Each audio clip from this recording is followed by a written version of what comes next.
Will it be the Bills division once again in 2024? This episode of the Locked On NFL in-season preview, we are exploring all the dynamics of the AFC East. This is the 2024 Locked On NFL season preview, only on the Locked On Podcast Network. Your team every day.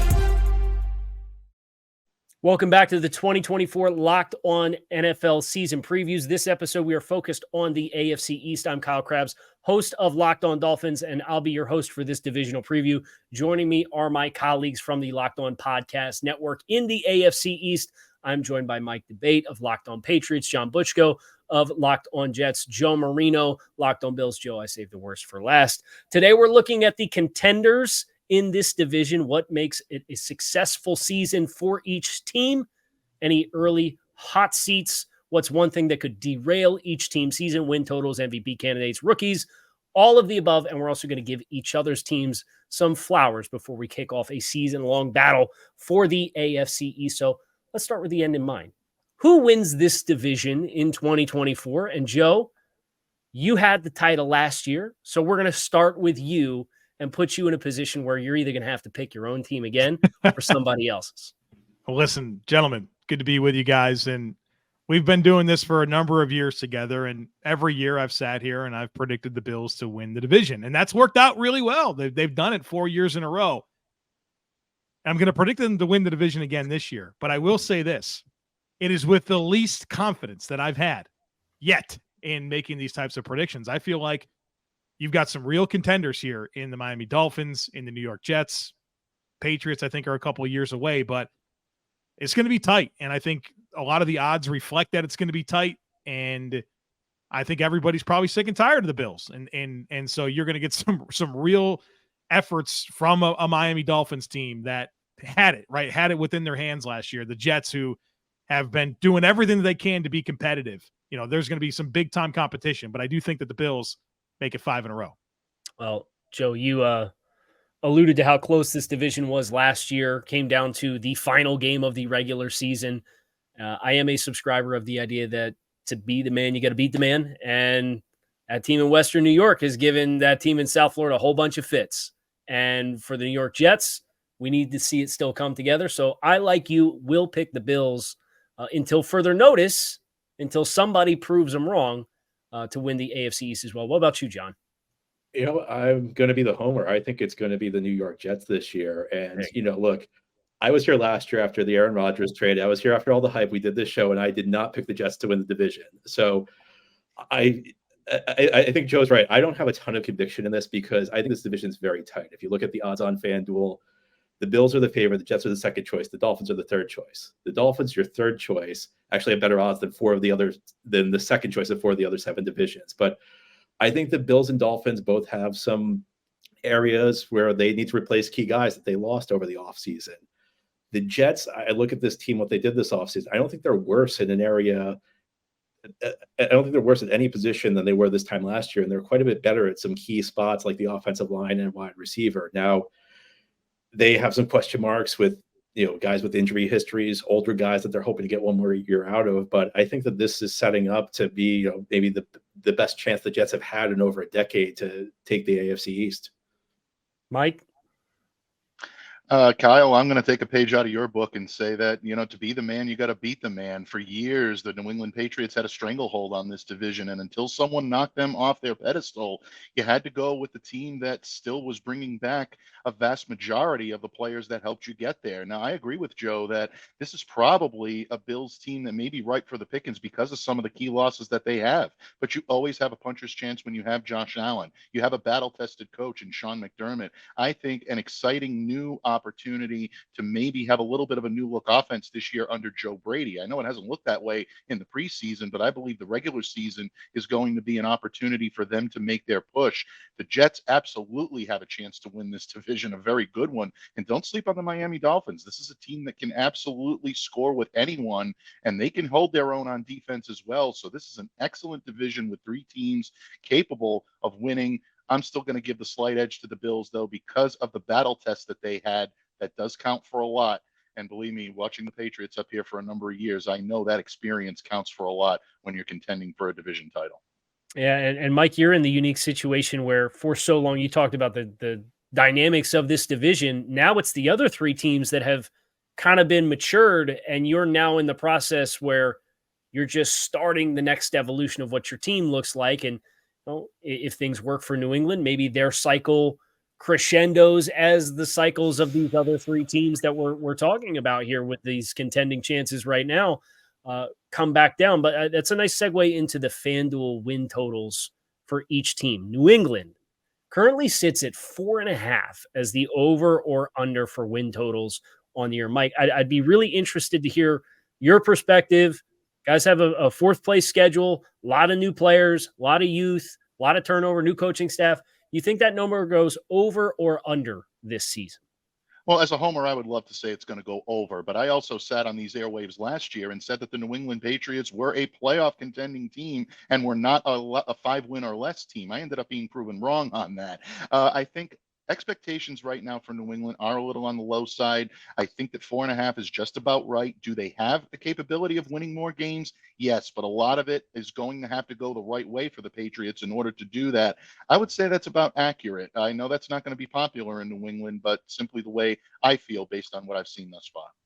John, you and I are sitting with our teams sitting at 9.5, and I'll give you the floor first. You obviously think this team wins this division. I'm assuming you're thinking they also go to over 9.5 wins. Well, if I pick them to win the division, I guess I'm kind of I kind of have to take the over. But this is a Jets team with a wide potential variety of outcomes. I always like to think if you play the season out 100 times, like what's the median scenario for the Jets? It's probably around 9.5 wins. Now, most teams that where your median scenario is 9.5 wins, you get a lot of 7s, a lot of 8, a lot of 9s, a lot of 10s. If you play the season out 100 times, the Jets, I think you'll have like a lot of 6-7 win seasons where like everything goes wrong. All the old players decline and everybody gets injured. But you also have a number of 11 to 10, 11 win seasons where everything clicks, everything goes right. So this is a season where, it could go very wrong for the Jets. I'm hoping it goes very right. And if everything clicks, if guys, give them the older guys give them one more year, and if the injury risks stay healthy, then this is a team that I think should be able to clear the 9.5 win plateau. And for Miami, 9.5 is an interesting number because they've been on either side of that number twice by a half a game in each of the last 4 seasons. But it's either been 9 or 10. Well, I guess last year with 11 wins going over a game and a half versus that 9.5 number. But 10, 9, 9, 11, they've been right in that strike zone, John, where you were talking about if your number's 9.5, the consistency, your median outcomes for Miami, it has been a little bit more consistent over the last 4 seasons. I think Miami does go over, but the end of season stretch for them, the final 5 games, 2 games against the Jets, they've got San Francisco at home. They got to go to Cleveland. It's a really tough final stretch for them where I think for Miami, they are looking to break the theme of late poor season finishes. They've finished 1-5 over the final 5 games in 2022. They lost a 3-game lead, 2.5 game lead in the division over the final 5 weeks in 2023.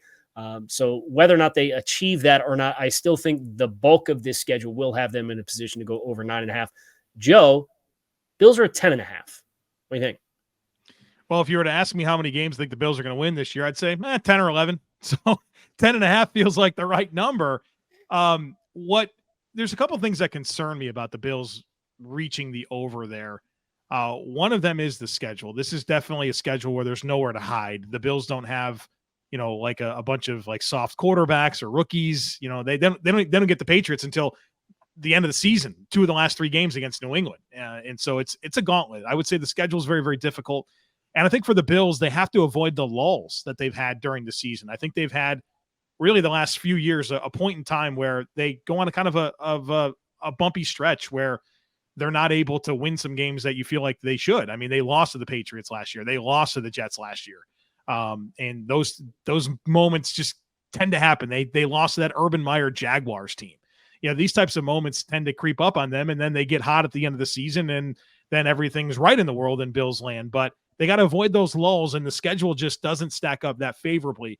I think they're certainly capable of reaching 11, but I think it's 10 or 11, and I think 10 or 11 is probably the difference between being second or third in the division or winning the division, and then, of course, all the benefits of hosting a home playoff game from there. We are just getting started on this AFC East preview. Coming up, what's the one thing that could derail the success of each season? What does a successful season look like? It's the 2024 Locked On NFL season preview of the AFC East. Passion, drive, and patience are not just the formula for winning championships. It's also what keeps your ride or die alive. eBay Motors has everything you need to maintain your vehicle and level it up to peak performance, from superchargers, roof racks, exhaust kits, LED headlights, and more. Whether you're into speed, power, or style, eBay Motors has you covered. With over 122 million parts for your number one ride or die, you'll always find exactly what you're looking for. And with eBay's Guarantee Fit, your part is guaranteed to fit your ride every time, or your money back. Because with eBay Motors, you're burning rubber and not cash. With all the parts you need at the prices you want, it's easy to make your car the MVP and bring home the dub. Keep your ride or die alive at ebaymotors.com. Eligible items only. Exclusions do apply. eBay Guarantee Fit available only to U.S. customers. The 2024 Locked On NFL season previews continue. A reminder, you can get the daily coverage of your favorite NFL team by subscribing to their Locked On podcast. We also have the NFL covered nationally with Locked On NFL, Locked On NFL Scouting, Peacock and Williamson, Locked On Fantasy Football, and Locked On Dynasty Football, and get 24/7 coverage of the NFL with our brand new Locked On NFL stream, free on YouTube and Amazon Fire TVs. So we've gotten a little bit into the expectations of each team with the win totals, with the division champions that we're predicting. I want to ask, what's one thing that could make this season go awry? And Mike, I'll start with you on this one, just because this is such a new team. You kind of talked about expectations being modest this year. What would still make this season, in your eyes, be underwhelming and disappointing, despite those low expectations that a lot of New England fans are carrying going into the year? Disastrous play along the offensive line. And I think that really is the biggest concern right now in New England. You have a veteran quarterback in Jacoby Brissett that is looking to start the season, but you have a rookie in Drake May, the number 3 overall pick, that is looking to try to make this team as the starter, or maybe get the starting job sooner rather than later and lead this team into the future. You can't do that if you have him behind a makeshift offensive line. The Patriots are very weak at the tackle position. Chukwuezekorofo, Caden Wallace, Calvin Anderson. These have been kind of the rotation that the Patriots used to begin training camp. We've seen Vidarian Lowe kind of come in and get snaps there, but right now it is a concern. And if the New England Patriots hope to remain competitive in any of their games this season, they're going to need at least adequate play along the offensive line. There have been flashes of them being able to do it, but nearly not enough. The Patriots clearly have their work to do. And if that line can't protect the quarterback, whether it's Brissett or May getting the start, this could be a more disastrous season than the Patriots fans are even bracing themselves for, in possibly a less than 4-win team coming up in 2024. John, you mentioned the variance, and you mentioned some of the age players that are coming in at the tail end of their career that have been high-level performers. Is that the biggest threat in your eyes to the Jets, or do you see another storyline potentially looming as the biggest potential hiccup that could lead them to the lower end of the spectrum of outcomes for the Jets this season? I think one of the challenges for the Jets is that we don't have the 53-man rosters for each team yet, but when those are finalized, the Jets will likely have the oldest 53-man roster in the league. And if not, it will be close. And that opens you up to all sorts of potential issues. You know, you're talking about decline, but also injuries. And there are a lot of guys with extensive injury history on this team. Tyron Smith was a second-team All-Pro last year. Tyron Smith's been one of the best left tackles in the league since he was drafted. But he's also a guy who's really struggled to stay on the field. I mean, he's missed at least 3 games every year since 2016. On the other side of the line, you have Morgan Moses, who's been very durable. He's 33 years old, missed games for the first time since 2015 last year. Elijah Vera Tucker at right guard has been excellent the last 2 years, but suffered season-ending injuries in October both years.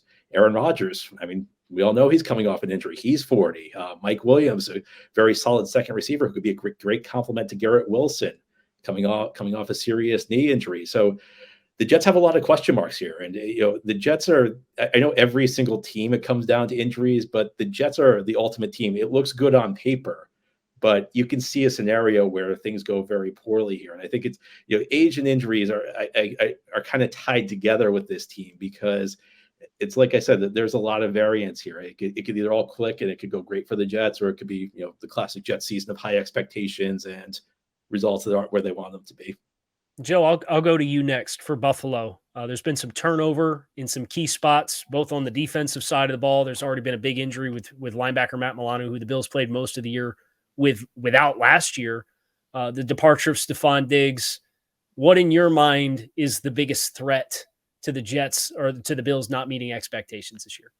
Yeah, I think it probably is that spine of the defense when you look at the safeties and the linebackers, and there's just a lot of transition, whether it's, Matt Milano's not going to be available and you're looking into a second-year player in Dorian Williams to be able to figure that out, or transitioning away from Jordan Poyer and Micah Hyde and at safety. And those guys were such important players for the Bills and kind of their ascension to where they are right now. And you don't have either one of them. And they've, even if they weren't playing at their best the last couple of seasons, their presence on the field from a zone defense where their communication and what they mean to everyone else really, really matters. And so now you're leaning into Taylor Rapp. And I mean, how good is Taylor Rapp? I thought his first season in Buffalo was pretty underwhelming. And then you have three guys that are vying for the job opposite of him, and they've been banged up throughout training camp. And so how do they stabilize that? A part of their defense that has been so important for it being as successful as it has been.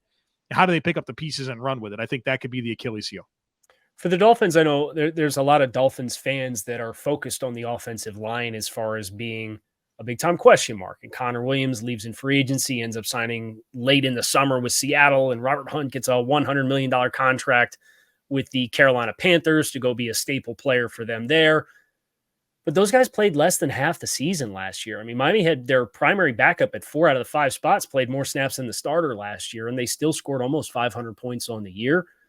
So I think the question for Miami is a little bit less about the offensive line because of the Shanahan school of thought of how the offensive line is designed to create conflict with what their flow is and create displacement on the second level and how they run play action off of that. And I think instead it's chemistry. There's so much new with this team, new defensive coordinator, a lot of new starters and on all levels of the defense. Jordan Brooks is a new player at linebacker replacing Jerome Baker. You got Jordan Poyer coming in at safety. You have a bunch of guys that are potentially bridging the gap with Bradley Chubb maybe missing the start of the season on the edge, and Calais Campbell coming in. Christian Wilkins is gone. They signed probably a half a dozen guys on the defensive interior. How quickly can they all collectively get on the same page while playing in a new scheme that Anthony Weaver has brought into the mix for them as well?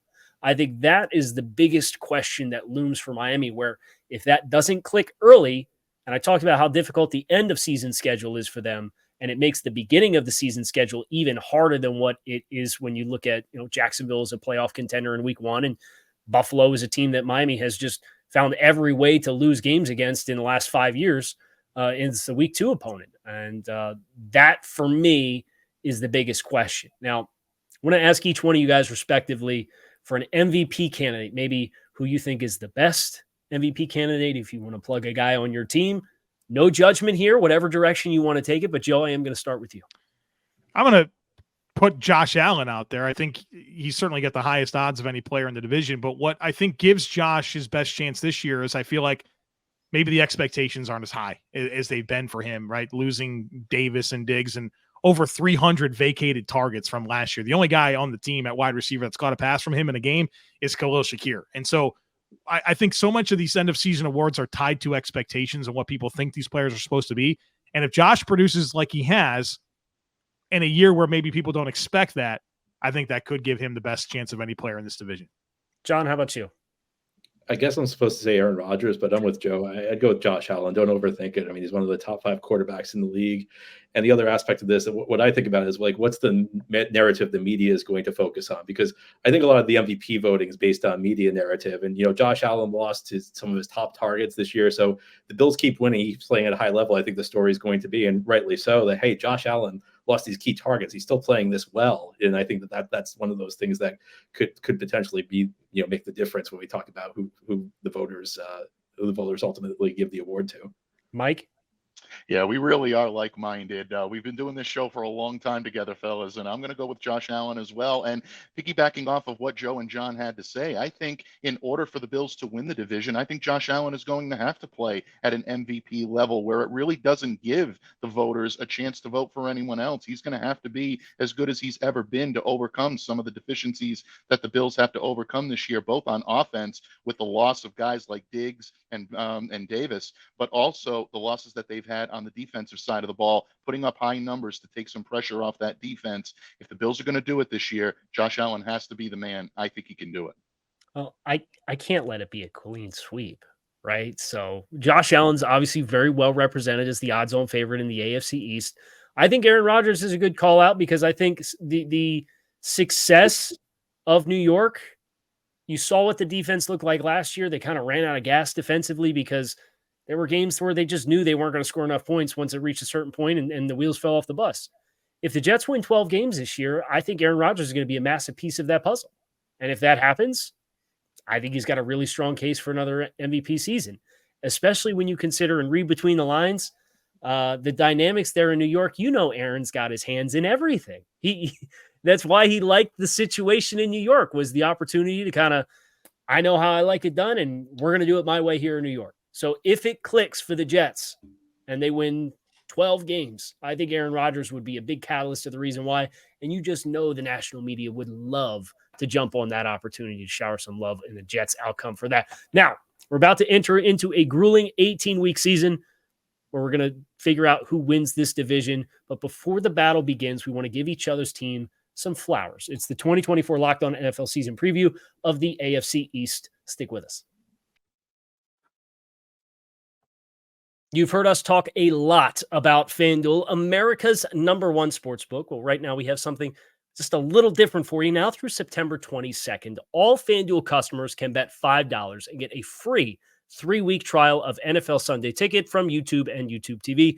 And then with a YouTube TV base plan, you'll be able to watch every regular season Sunday afternoon out-of-market game.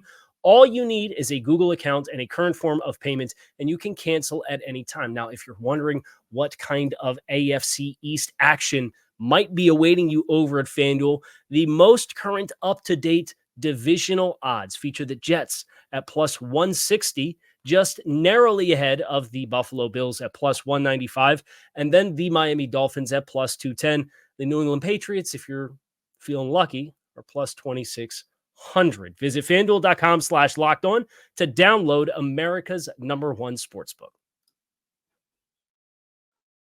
The 2024 Locked On NFL season previews continue. As a reminder, you can get daily coverage of your favorite team by subscribing to their Locked On podcast. We also have the NFL League covered nationally with Locked On NFL, Locked On NFL Scouting, Peacock and Williamson, Locked On Fantasy Football, and Locked On Dynasty Football. And you can get 24/7 coverage of the NFL with our brand new Locked On NFL stream, free on YouTube and Amazon Fire TVs. Time to give some flowers out, gentlemen. Think of something nice to say about somebody that's not your own team.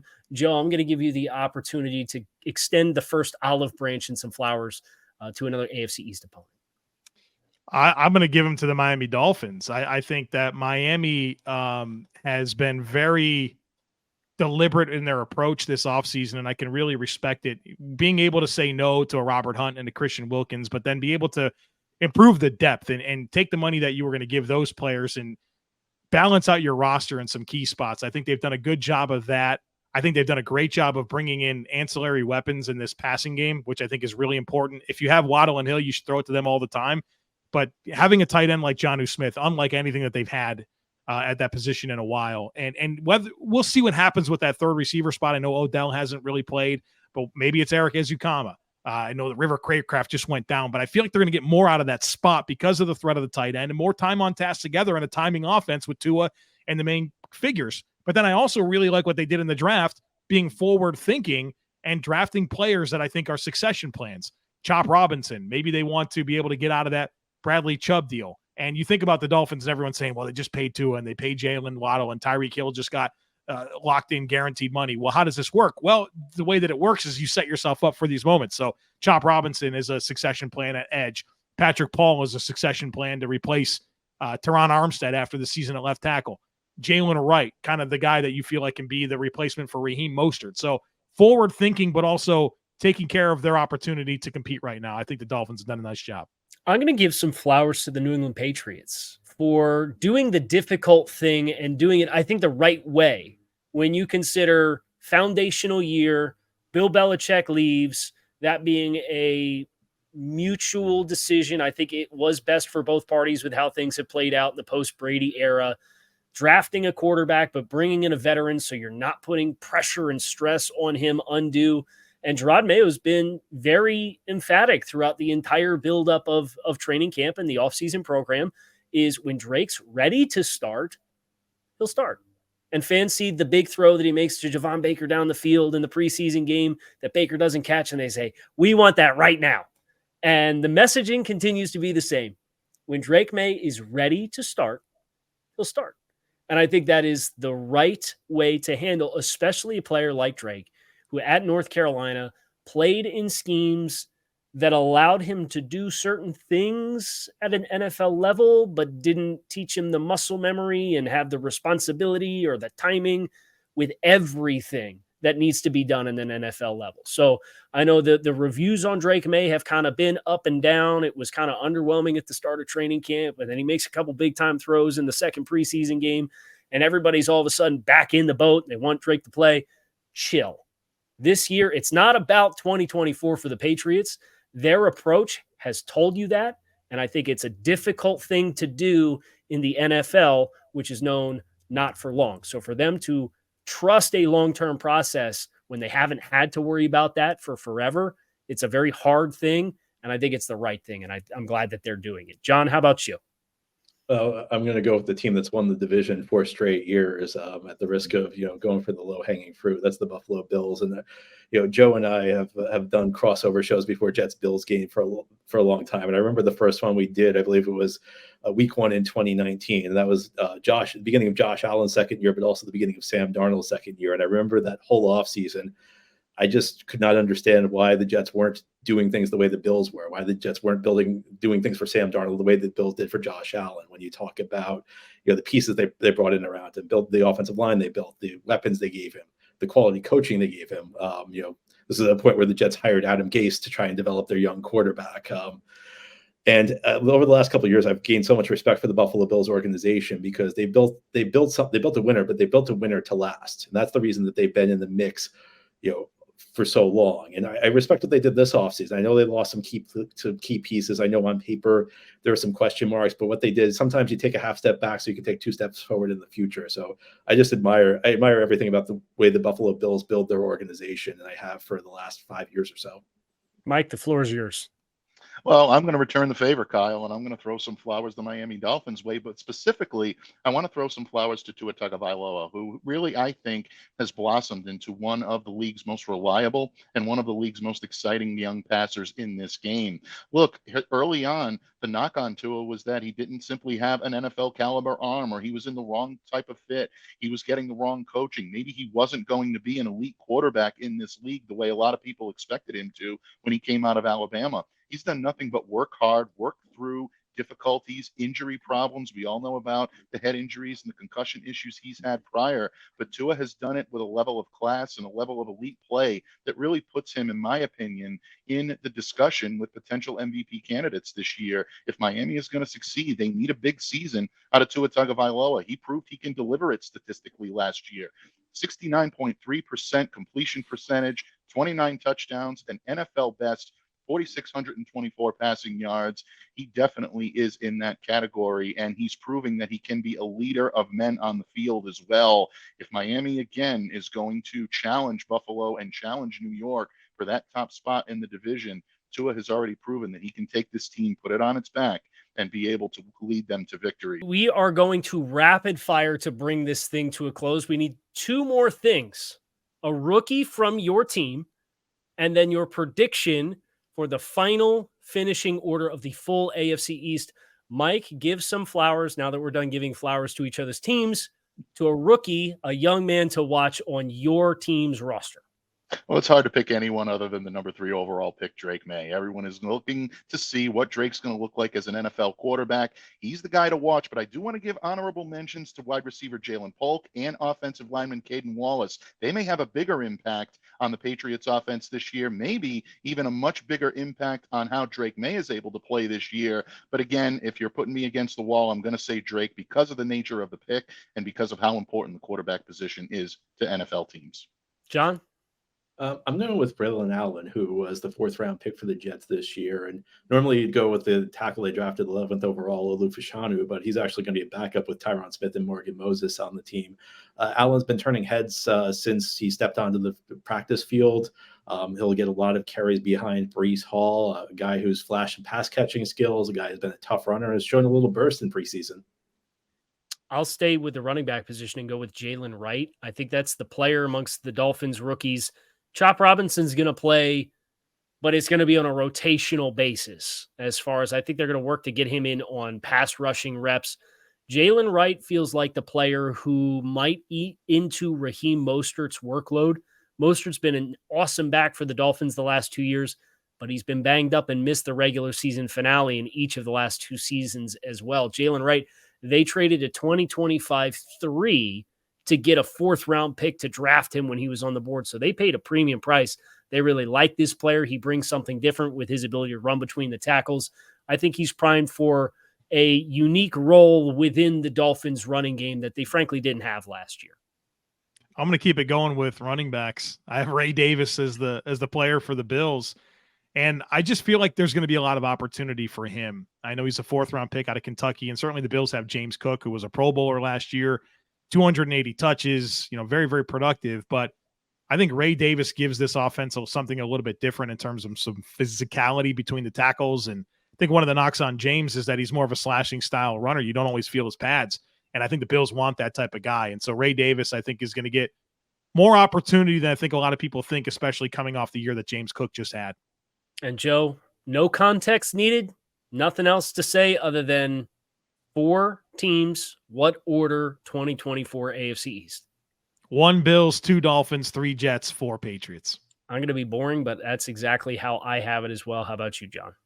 1 Jets, 2 Bills, 3 Dolphins, 4 Patriots. Mike?